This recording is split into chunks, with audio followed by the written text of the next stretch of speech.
कौन ब्रह्मा का पिता है, कौन विष्णु की मां, शंकर का दादा कौन है, हमको दे बता। ये जानने के लिए कृपया सुनिए। जगत गुरु तत्वदर्शी संत रामपाल जी महाराज के अमृत वचन सर्व पवित्र धर्मों के पवित्र शास्त्रों के आधार पर। सतगुरुदेव की जय। बंदी छोड़ कबीर परमेश्वर जी की जय। बंदी छोड़ गरीबदास जी महाराज जी की जय। स्वामी रामदेवानंद जी गुरु महाराज जी की जय हो।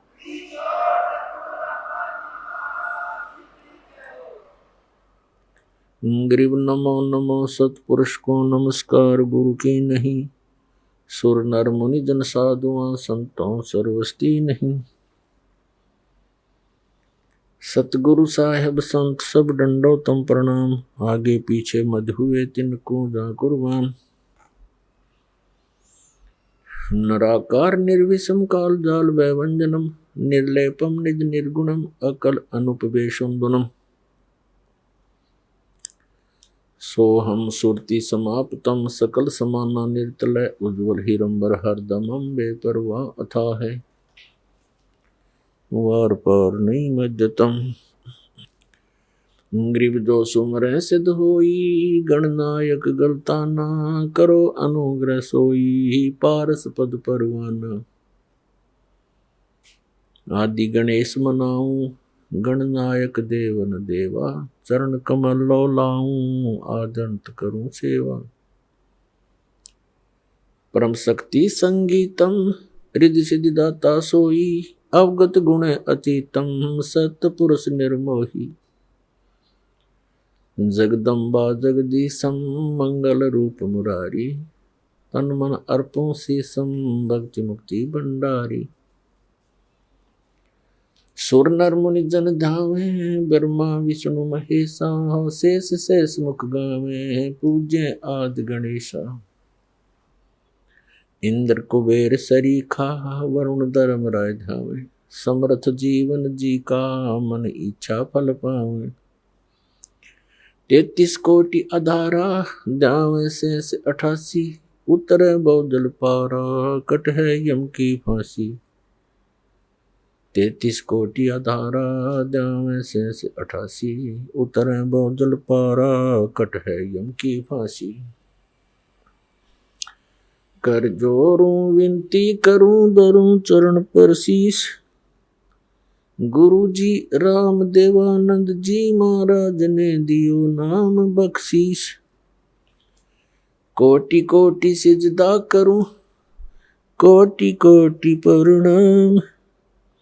चरण कमल में राखियो मैं बांधी जा मैं गुलाम। कुत्ता हूँ गुरुदेव का रामपाल दास का नाम। गले प्रेम की जेवड़ी जाखें चोहा जाऊं मैं। तो करो तो बावड़ू दूर दूर करो तो जाऊं। ज्यों राखो त्यों ही रहूं जो देवो सो खाऊं।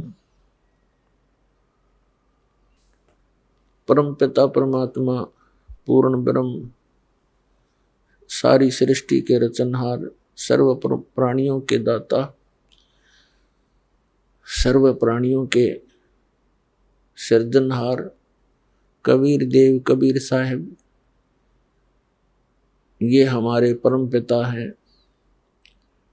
ये सभी प्राणियों के हितैषी हैं। जिन पुण्यात्माओं को मानव शरीर प्राप्त हो चुका है और वो भी इस कलयुग के ऐसे समय में जिसको कलयुग का मोक्ष समय कह सकते हैं, तो धन्य है उन पुण्यात्माओं के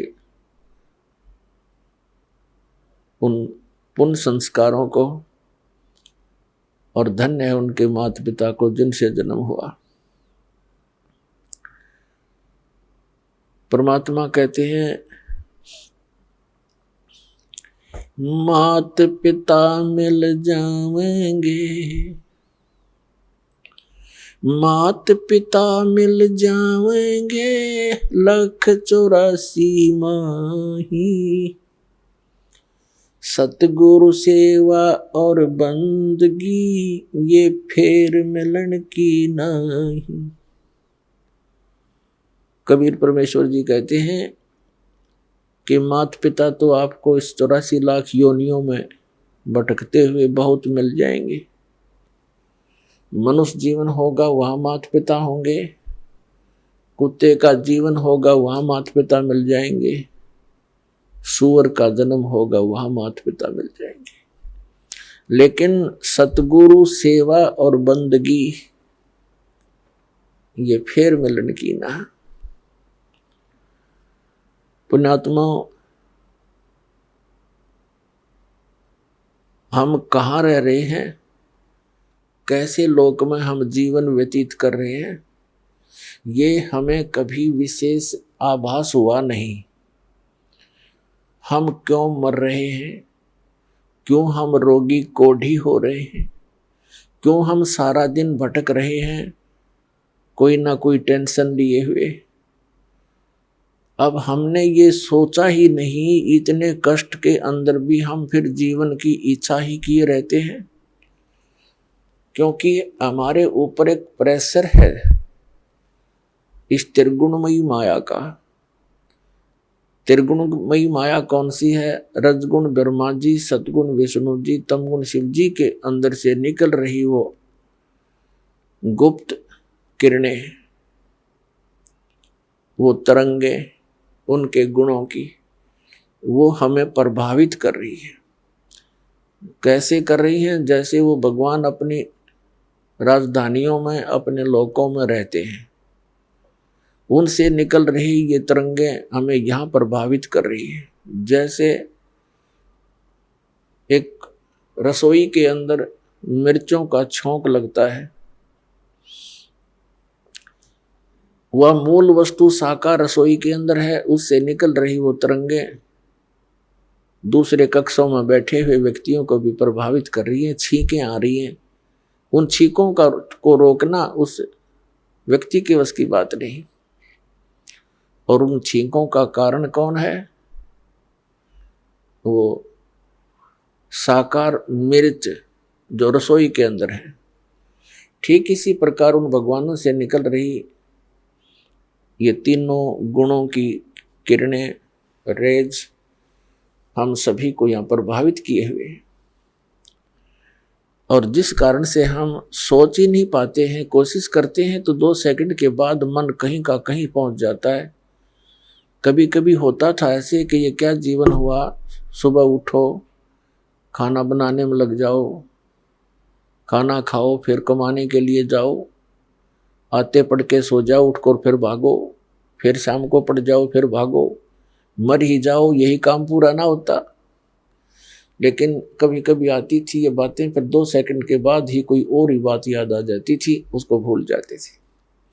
और यदि हमें ये आभास हो भी जाता थोड़ा बहुत, तो फिर करते क्या? हम घर छोड़ जाते थे, जंगल में चले जाते थे। जंगल में जैसे भगवान हमने बांध कर बैठा रखा, जाते मिल जाएगा। ऐसी हमारी गलत भावनाएं थी। हम अज्ञान के कारण इस काल के इस जाल को समझ नहीं सके। उसको समझाने के लिए स्वयं परमात्मा आए। वो हमारे पिता हैं, हमारे जनक हैं, क्योंकि अपने का दुख अपनों को ही होता है। तो इसके लिए परमात्मा कहते हैं, कबीर ये माया अटपटी और सब गट आन अड़ी, किस किस ने समझाऊं या कुआ भांग पड़ी। या त्रिगुणमयी माया की, यहाँ के सुख सुविधाओं की, यहीं के चौचलों को देखकर मन यही भ्रमित रहता है। तो ये भांग पी रखी हमने। नहीं, जब ये भांग उतर जाएगी, आप बाकी का जीवन गिन गिन कर काटोगे। भगवान कद पीछा छूटे इस गंदे लोक ते। अरिवज्ञानता के कारण हम यही सुविधाएं, यही जुटाने के लिए लगे रहते हैं। यही की सुख सुविधाएं प्राप्त करने के लिए हम संतों ऋषियों के पास, मंदिरों मस्जिदों में जाते रहते हैं। और ये हमारे साथ ना चली और जीवन सारा इन्हीं की जोड़ जुगाड़ में व्यर्थ हो जाता है। तो वो ज्ञान परमात्मा ने आके दिया। तो यहाँ बताया है कि माता पिता मिल जाएंगे 184 में, और सतगुरु सेवा और बंदगी भाई फिर मिलन की ना। अपन आत्मा सतगुरु शब्द एक बहुत महत्वपूर्ण है। अब जैसे गुरु किसे कहते हैं? गुरु उसको कहते हैं जो मार्गदर्शन करता है, वो अपने अक्षेत्र का मास्टर होता है। जैसे कोई मैकेनिक है, उसको भी गुरु मानते हैं, उसके शागिर्द जिनको उस पर वो ट्रेनिंग देता है। ऐसे ही अक्षर ज्ञान देने वाले भी टीचर, वो भी गुरु कहलाते हैं, वो अपने विषय के मास्टर होते हैं। बहुत अच्छी बात है, उनको गुरु कहा जा सकता है। लेकिन अध्यात्म मार्ग के अंदर दास ने देखा है कि गुरु पद पाकर भी वो बिल्कुल नालायक आदमी है, उनको कख नहीं पता अपने सब्जेक्ट का। अब जो आध्यात्मिक टीचर हैं, गुरु हैं, तो उनको अपने सिलेबस का ज्ञान होना चाहिए। तो वो टीचर हैं, न काहे के टीचर हो तो बकवादी इंसान है। जिस अध्यापक को अपने सिलेबस का ज्ञान नहीं, अपने सब्जेक्ट से परिचित नहीं, उसके बाहर का ज्ञान विद्यार्थियों को सुना रहा है, तो विद्यार्थियों का शत्रु है वो व्यक्ति, वो गुरु नहीं है। भले ही उसको गुरु कहते हैं, टीचर कहते हैं, वो तो गलत ज्ञान टीच कर रहा है। तो यहां सतगुरु शब्द की इसलिए आवश्यकता पड़ी कि ये गुरु पद पर विराजमान व्यक्ति ये गुरु नहीं है, ये झूठे हैं, इसलिए सतगुरु की आवश्यकता पड़ी। सच्चा गुरु, सच्चा टीचर, रियल टीचर।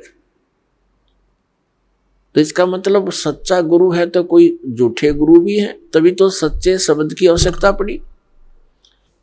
तो उसकी पूर्ति करने के लिए स्वयं परमात्मा ही आते हैं।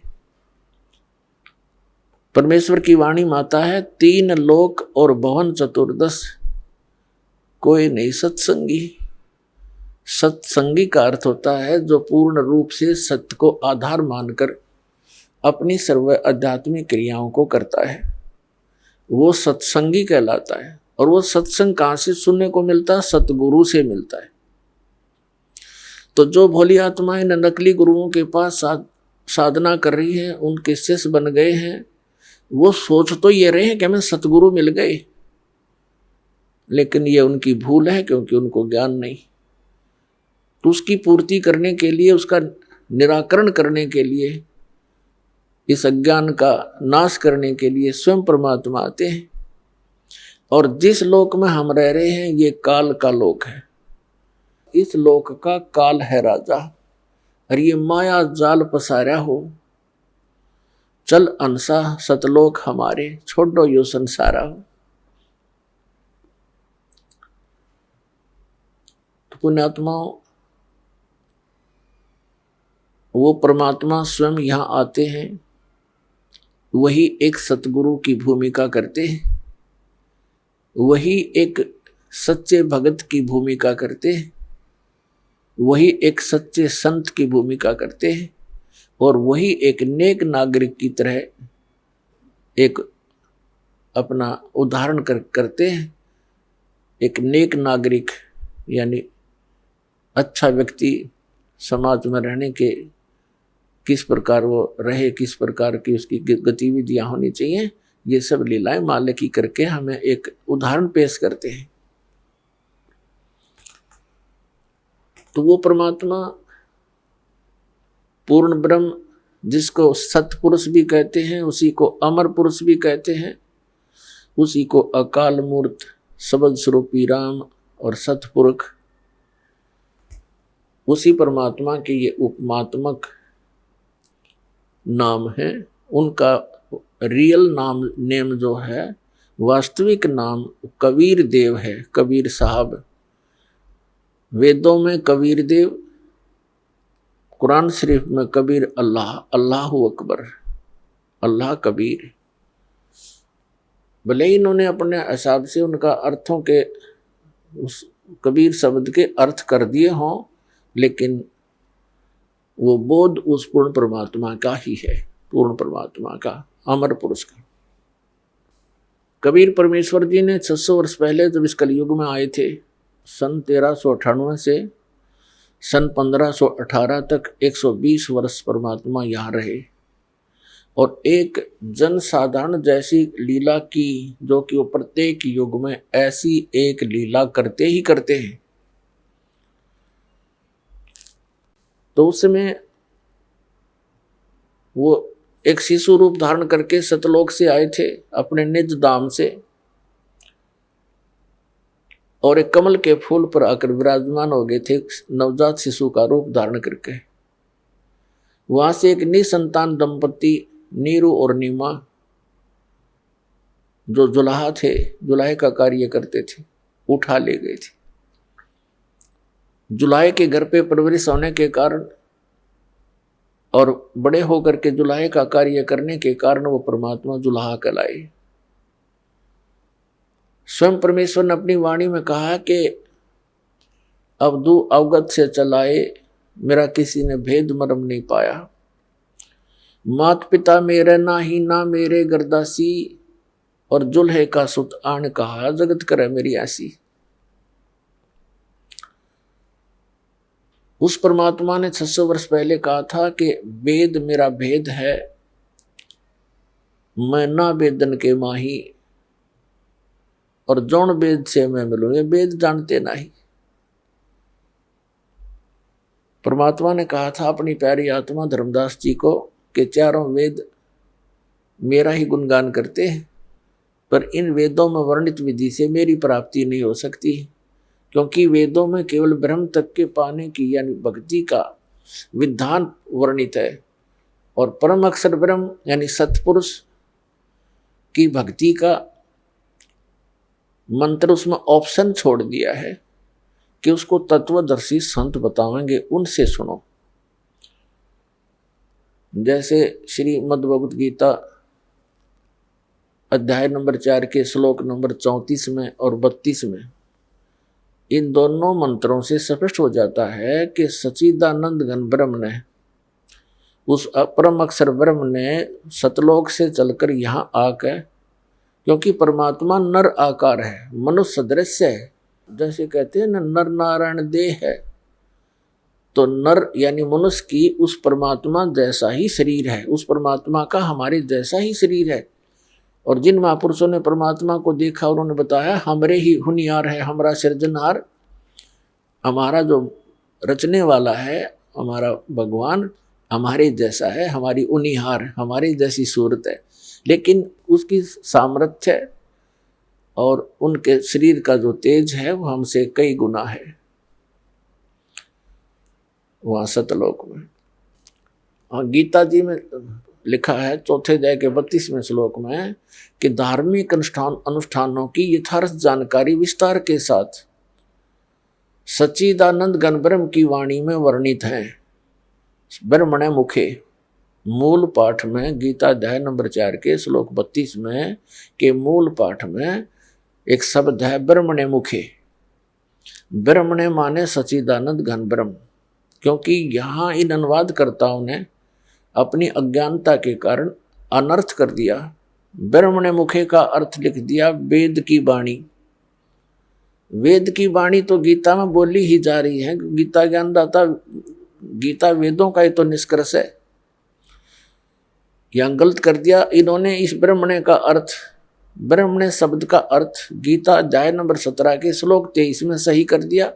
वहां लिखा है कि सच्चिदानंद घन ब्रह्म, ब्रह्मणे माने, तो यहाँ भी सच्चिदानंद घन ब्रह्म यानी अमर पुरुष परम अक्षर ब्रह्म ने अपने मुख कमल से जो वाणी बोली है उसके अंदर विस्तार के साथ कहा गया है परमात्मा के पाने की यथार्थ विधि ए से लेकर जेड तक, यानी कंप्लीट कोर्स।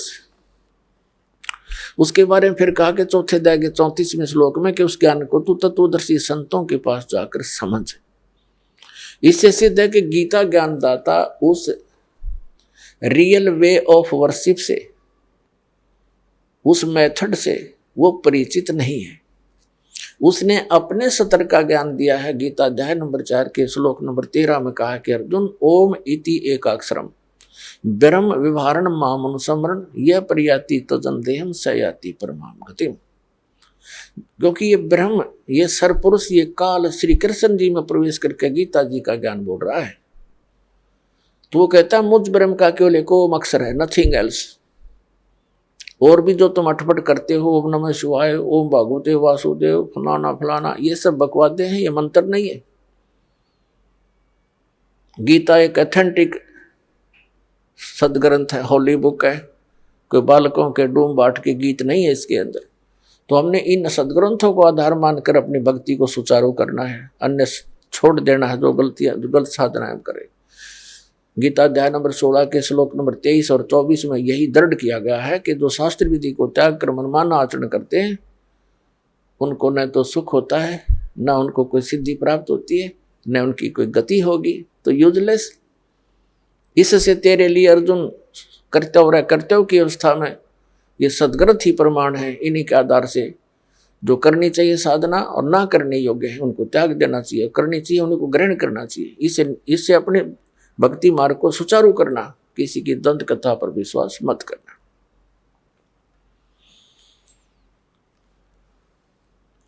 इसी प्रकार यजुर्वेद का 40वां जो अध्याय है ये अंतिम अध्याय है और इसमें कुल 17 श्लोक है, मंत्र हैं। इस 17 मंत्रों में एक निर्णायक मोड़ पर जाके ज्ञान रुक गया है। जैसे गीता ज्ञान दाता 18वें अध्याय के अंदर लास्ट के जो श्लोक नंबर 46 से लेकर और 66 तक एक निर्णायक ज्ञान दे देता है। उसमें कहा कि यदि तूने मेरी शरण ग्रहण करनी है तो युद्ध तो करना ही पड़ेगा, यहां शांति होगी नहीं, जन्म मृत्यु तेरी भी रहेगी मेरी भी रहेगी। 18वें अध्याय के 46वें श्लोक में 61 और 62 में स्पष्ट कर दिया है कि जिस परमात्मा ने सब प्राणियों की उत्पत्ति की और वही परमात्मा अब सबको कर्म आधार से एक यंत्र की तरह घुमा रहा है, तो तू सर्वभाव से उस परमेश्वर की शरण में जा, उसकी कृपा से तू परम शांति को और सनातन परम धाम को प्राप्त होगा। 18वें अध्याय के 63वें श्लोक में कहता है गीता ज्ञानदाता कि अर्जुन जो मैंने गुप्त से गुप्त ज्ञान कहना था तेरे तो कह दिया, इस गीता का ज्ञान। अब जैसे तेरा मन माना ऐसे कर ले, मेरी शरण में रहना तो युद्ध करना पड़ेगा। 8वें अध्याय के 5 और 7वें श्लोकों में कहता है तो मुझ में मन वाला हो, मेरे में भाव बना, मेरा सिमरण कर, युद्ध भी कर, मुझे ही प्राप्त होगा। फिर तुरंत 8वें अध्याय के 8, 9, 10 में 3 श्लोकों में कहा कि उस परमेश्वर की शरण में जाना है, उसकी भक्ति करेगा तो उसकी शरण में जाएगा, मेरी भक्ति करेगा तो मेरे पास रहेगा, उसकी भक्ति करेगा तो उसके पास पहुंच जाएगा। 18वें अध्याय के 63वें श्लोक में गीता ज्ञानदाता कहता है कि अब तू सोच ले तूने कौन सा फैसला करना है, मेरी शरण में रहना है तो 18वें अध्याय के 65वें श्लोक में कहा कि मुझ में मन वाला हो, मुझे नमस्कार कर और मेरा ही स्मरण कर, मुझे ही प्राप्त होगा, डोंट वरी। फिर 18वें अध्याय के 64वें श्लोक में गीता ज्ञानदाता कहता तुझे एक गुप्त से और गुप्त भेद बता देता हूं कि जिस परमात्मा के शरण में जाने को मैं तुझे कह रहा हूं, 18वें अध्याय के 62वें श्लोक में, वो मेरा भी इष्ट देव है।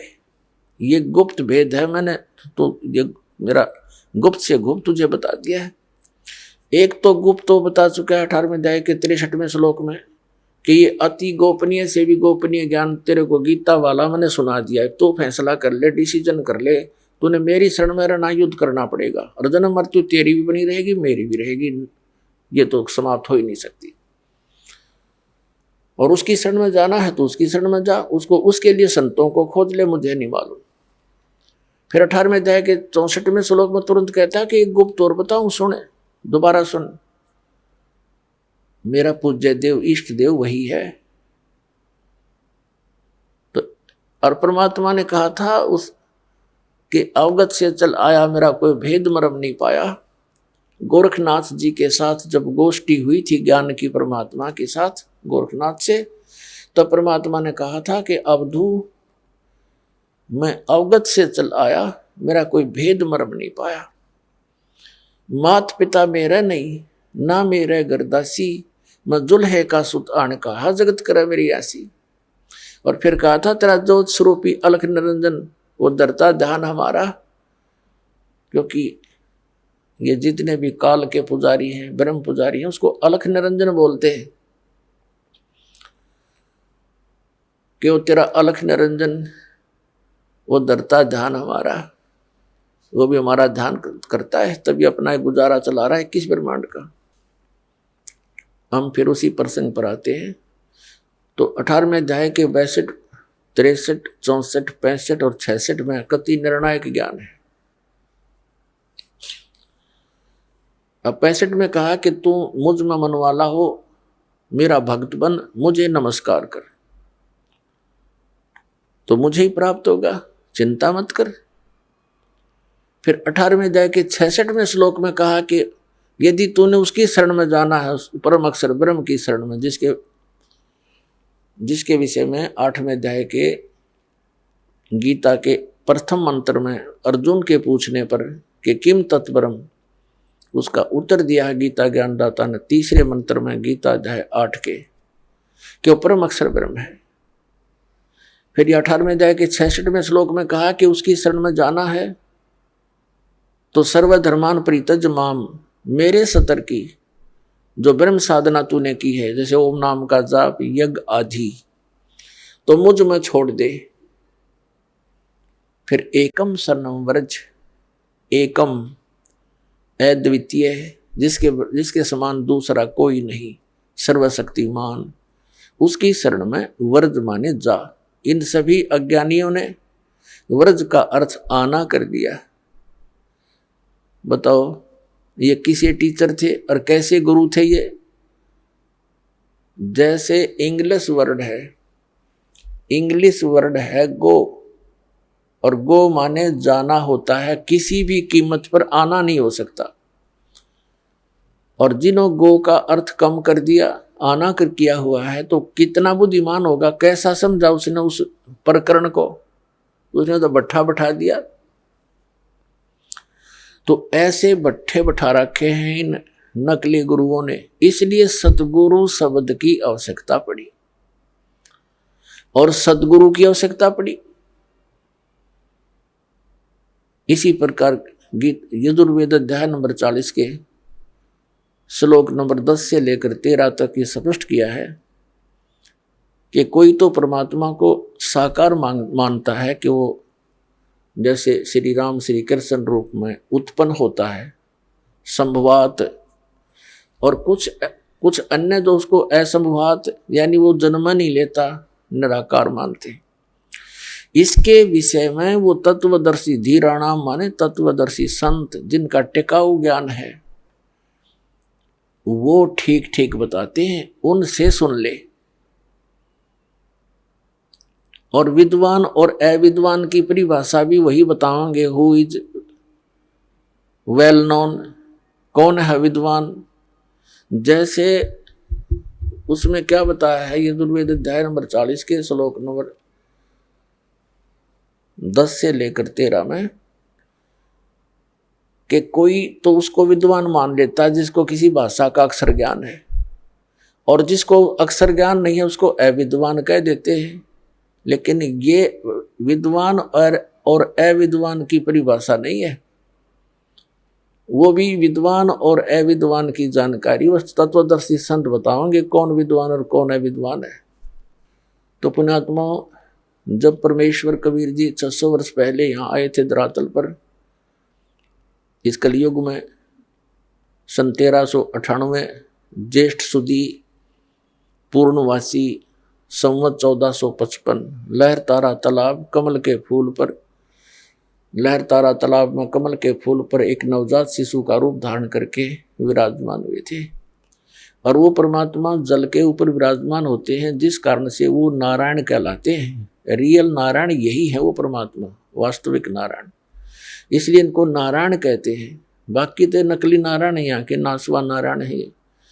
यूँ तो कोई भी जल में लौट जा, किश्ती में लौट आ रहा है, वो को नारायण थोड़ा बन जाएगा। तो एक ये परमात्मा की लीला है। सतयुग, त्रेता, द्वापर, कलयुग, सभी में ये एक लीला ऐसे करते हैं।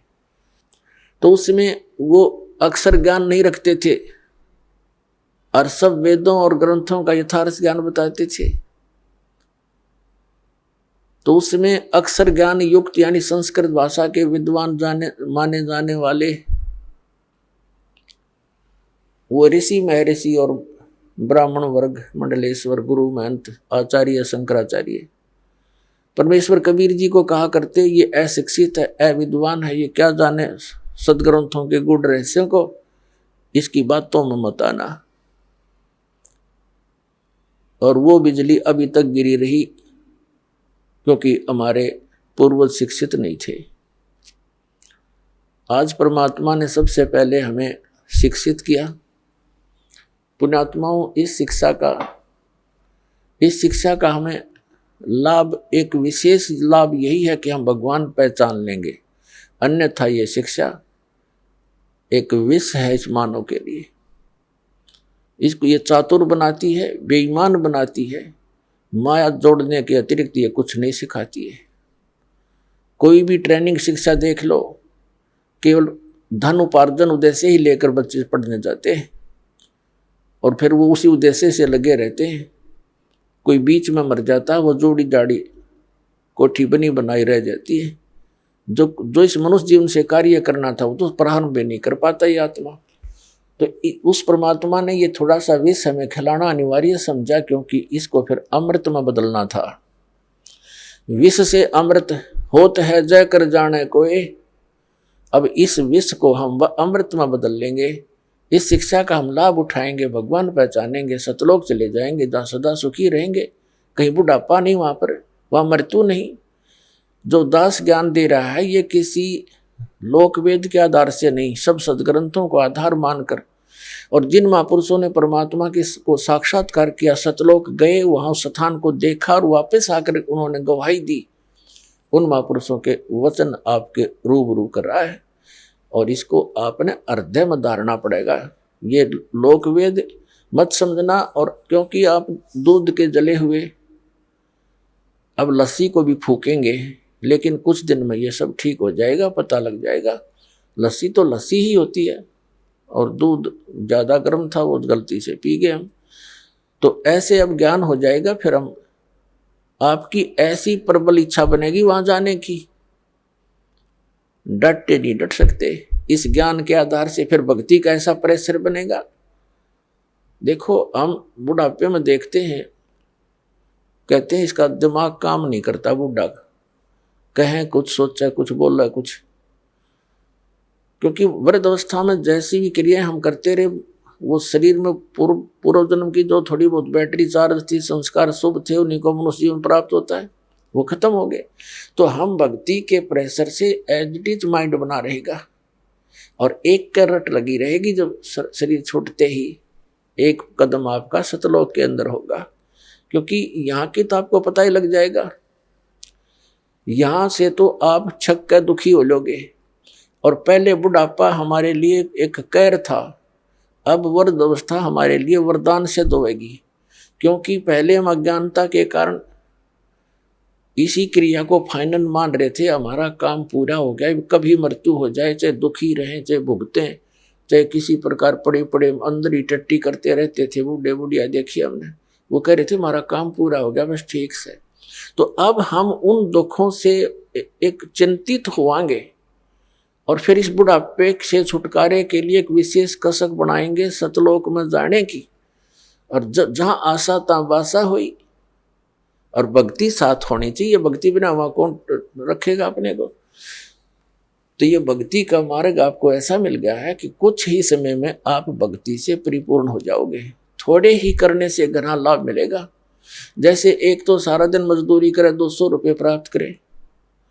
एक ऐसा सेठ साहूकार ऐसा बिजनेस करता है, रोजाना का 1 लाख रुपए का गल्ला ले जाता है, तो वो कितना धन एकत्रित कर रहा। इसी प्रकार आपको ऐसा मेथड दिया जाएगा भक्ति का जिसके एक श्वास की इतनी कीमत बढ़ जाएगी।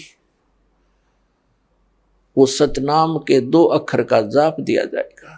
उसके बारे में कहा है परमेश्वर की वाणी में कि सतनाम एक पालड़े, एक तराजू के तखड़ी के एक पलड़े में सतनाम के एक श्वास उस श्वास की कीमत।